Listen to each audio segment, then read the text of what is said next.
We all have our favorite villains that we secretly want to be like in real life, whether it be Joker, Venom, Not Topher Graces, or Thanos. We all have that baddie that we all have a soft spot for in our hearts. But that just begs the question, why do we want to be like the villains we admire? And more important than that, what makes a villain so memorable? I'm Double R3, and today I'll be going over the basics of what makes a villain so charming and memorable. Let's get started. Villains are always going to be part of what makes a movie either really good or really bad, depending on said villain. As long as there are movies, there will be villains to add tension. So the three characteristics that I believe make a memorable villain are knowledge, brute force, and witty charm. These are the three basic elements that make for a memorable villain. Knowledge, because a dumb, mindless villain is boring and one-dimensional. For example, Bane in Batman and Robin. He might be strong and brash, but he's a typical henchman with no other motivations. Brute force, because people don't want to see a physically weak villain like Peter Pettigrew in the Harry Potter franchise because he isn't compelling enough to carry a movie, let alone an entire franchise, because he simply doesn't have the backbone to do so and is portrayed as a sniveling clown to his master that he serves. And witty charm, to cut the tension, because a villain with no charm or humor proves to be bland and dull. For example, Justice League's Steppenwolf, who waltzes around the entire movie with no humor trying to obtain a collection of boxes and he has a thing for mommy. Mother, millennia in exile, searching. At last, you call me home. Anyway, the three villains that, in my opinion, exemplify these traits are Lord Voldemort from the Harry Potter franchise, Hopper from A Bug's Life, and Thrax from Osmosis Jones. You're probably thinking, this is the most random collection of villains ever. How do you come to the conclusion of these villains? I chose these villains because I wanted to have a villain that everyone knows very well, a villain that was a part of our childhood, and an underrated villain who many people may not remember because the movie was so long ago. Let's start with J.K. Rowling's iconic incarnation, Lord Voldemort, and break down the three characteristics that the character possesses. His knowledge of the dark arts makes him a formidable enemy in battle, especially since when he was a student in Hogwarts, he learned how to split a person's soul 7 different ways, making him harder to kill. His brute force can be seen all across his films, as he commands an entire legion of Death Eaters to attack Hogwarts and do his bidding, killing anyone that stands in his way. I am not its true master. The Elder Wand belongs to the wizard who killed its last owner.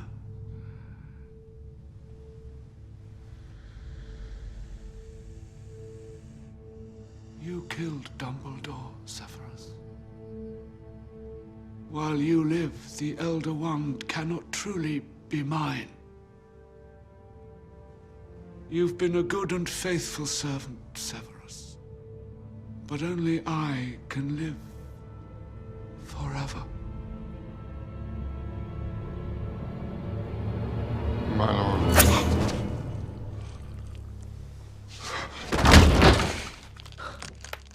Nagini, kill.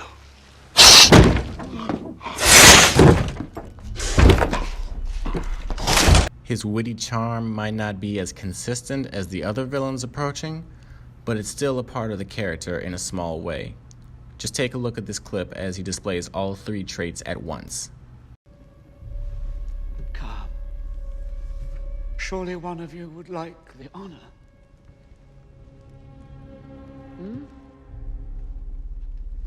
What about you, Lucius? My lord. My lord. I require your wand.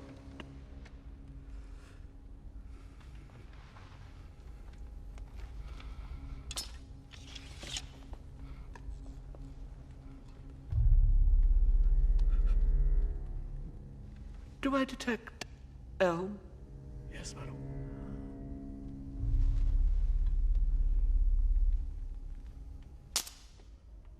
And the core? Dragon heartstring. Dragon heartstring.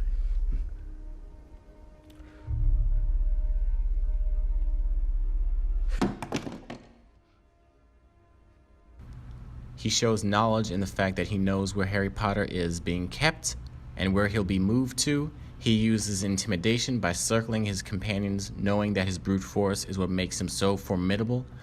And his witty charm is simplistic as he mocks Malfoy, knowing that he is frightened and breaks his wand in disgust anyway.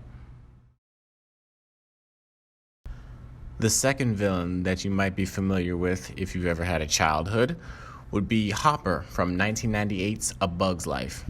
For those of you that don't know, he is a misanthropic grasshopper who preys on and chastises the ants to gather food for he and his minions. However, when the ants run out of food, he lets his knowledge, brute force, and witty charm shine down. Watch this. So where is it? Where's my food? Isn't it up there? What? The food was in a leaf sitting on Excuse top of me? it. Are you sure it's not up there? Are you saying I'm stupid? No. Do I look stupid to you? Let's just think about the logic, shall we? Let's just think about it for a second. If it was up there, would I be coming down here to your level looking for it? Why am I even talking to you? You're not the queen. You don't smell like the queen. She's learning to take over from me, Hopper. Oh, I see. Under new management. So it's your fault. No, it wasn't me. It wasn't. First rule of leadership. Everything is your fault. But It's a bug-eat-bug world out there, princess. One of those circle of life kind of things. Now let me tell you how things are supposed to work. The sun grows the food, the ants pick the food, the grasshoppers eat the food. And the birds eat the grasshoppers. Hey, like the one that nearly ate you. You remember? Oh, you should have seen it. Okay? Mole. This blue jay, he has him halfway down his throat, okay? And Hopper's kicking and screaming, okay? And I'm scared. Okay, I'm not going anywhere near, okay? Oh, come on. It's a great story. Ow, ow, ow, ow, ow, ow, ow. I swear, if I hadn't promised Mother on her deathbed that I wouldn't kill you, I would kill you. And believe me, no one appreciates that more than I do. Shut up! I don't want to hear another word out of you while we're on this island. Do you understand me? I said, do you understand me? Well, how can I answer? You said I couldn't say another word. Dad, remember Mom?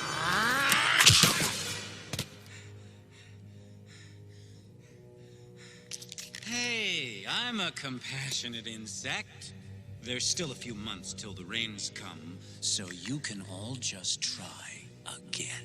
But Hopper, since it's almost the rainy season, we need this time to gather food for ourselves. Listen, if you don't keep your end of the bargain, then I can't guarantee your safety, and there are insects out there that will take advantage of you. Someone could get hurt.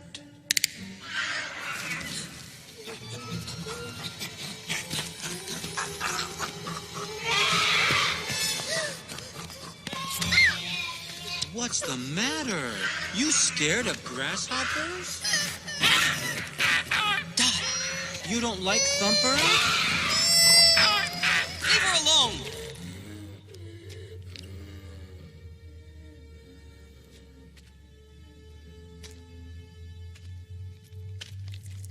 You want her? Go ahead. Take her.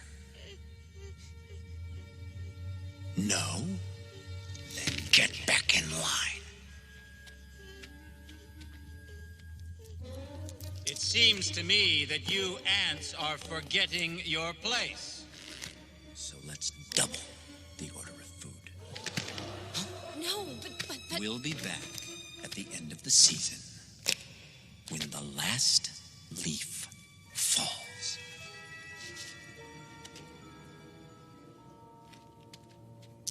You ants have a nice summer.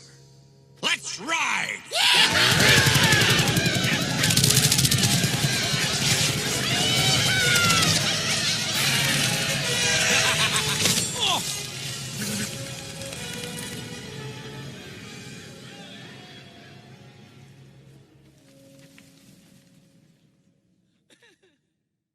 We see that Hopper has knowledge of how the world is supposed to work, which he relays to the princess. We see that he uses brute force to not only intimidate the ants, but also his own men.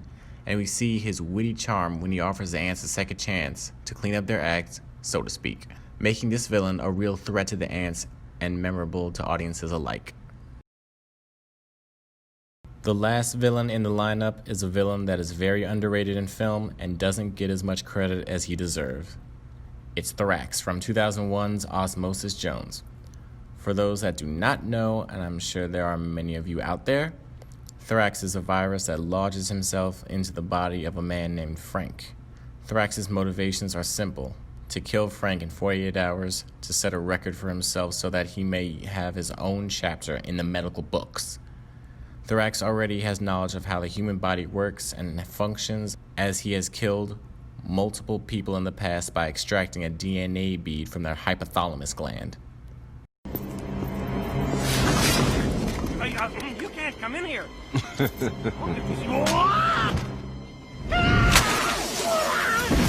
No, no. Baby, you are looking fine today.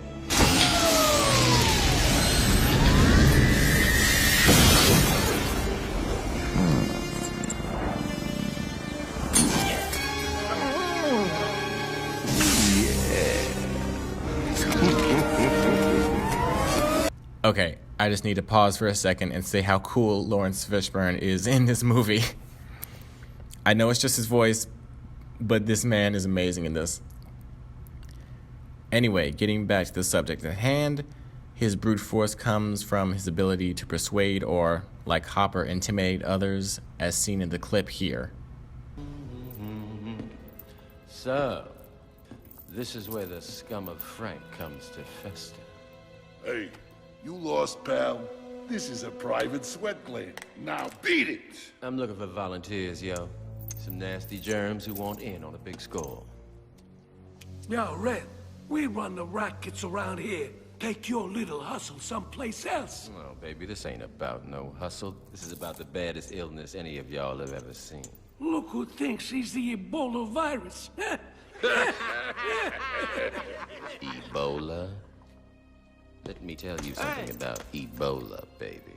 Ebola is a case of dandruff compared to me. All right, pal. You're out of here.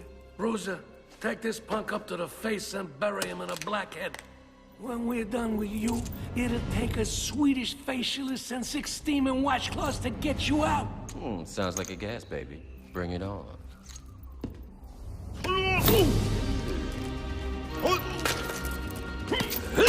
Rosa, what are you, a sissy Mary? What you doing? Get fired. What's he doing?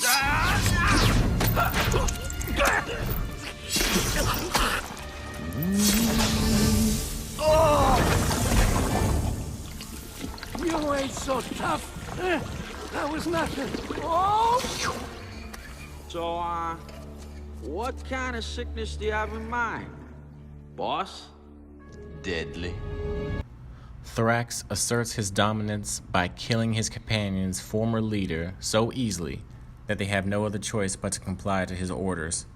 Thrax uses his brute force to gain the respect and loyalty of people he's only known for about a few minutes, and he does it perfectly. Not only that, but he also showcases his witty charm after most of his gang has been wiped out by an attack on his enemies Osmosis Jones and Drix. Even though Ozzy and Drix have figured out Thrax's plan, Thrax's charm shines through as he explains his situation. They're making this too easy. You know, when all the bodies I've been in, no one has ever gotten wise to me, and now for the first time, an immunity cell has figured out everything, and they don't believe him. Can you taste the irony in that? Shut up! What are you two laughing at? All right, we're back on schedule. But, boss, we're the only ones left. Maybe we should incubate for a while? You incubate. I said 48 hours, I'm gonna make my deadline. Medical books aren't written about losers. Thorax's charm is seen as he makes light of the situation. He's not at all worried about any repercussions that might ensue because his presence isn't known in the body that he inhabits, making him not only a memorable villain, but one that certainly has a dark sense of humor like the other two. Whew. This cat was sick before I even got here. Do you agree with what I've said about these characters? What do you think makes a villain memorable? Thanks for watching.